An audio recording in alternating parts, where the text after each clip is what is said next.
when we find an interesting company or that interesting company finds us, before we actually do a deal, we pre-BD that company across different areas of Capital One. Talk about that. What does that really mean? So what that means is we want to go and find interested parties at Capital One who can evaluate that startup alongside with us and find a commonality of interest to work together. If we feel that there is that interest within Capital One and the startup as we go down that journey, and that journey doesn't need to be very long, can literally be 2 to 3 weeks.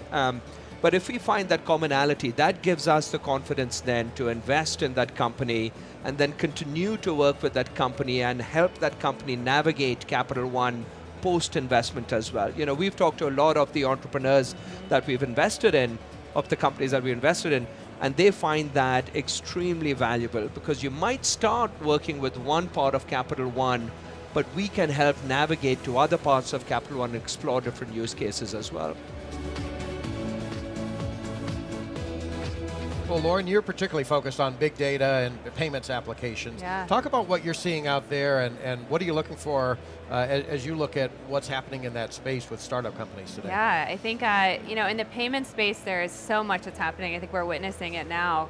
Well, we're really looking for opportunities to add different experiences, more convenience for consumers, more security for our own transactions, and at moments those are in tension. And so we're really looking for companies that are able to bring both higher security without creating more headaches for consumers or more hoops that they have to jump through. Then I think there are companies that are really creating a new level of service and convenience that are even predicting what payment someone may need or transaction someone may want to make next with the context that we've just never had access to before.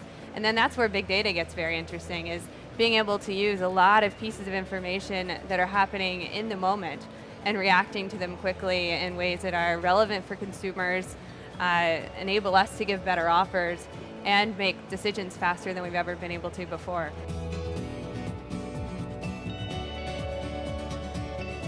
It's funny, I almost call it, venturing 2.0 now, because I think 10 years ago, corporate venturing was very much at its infancy.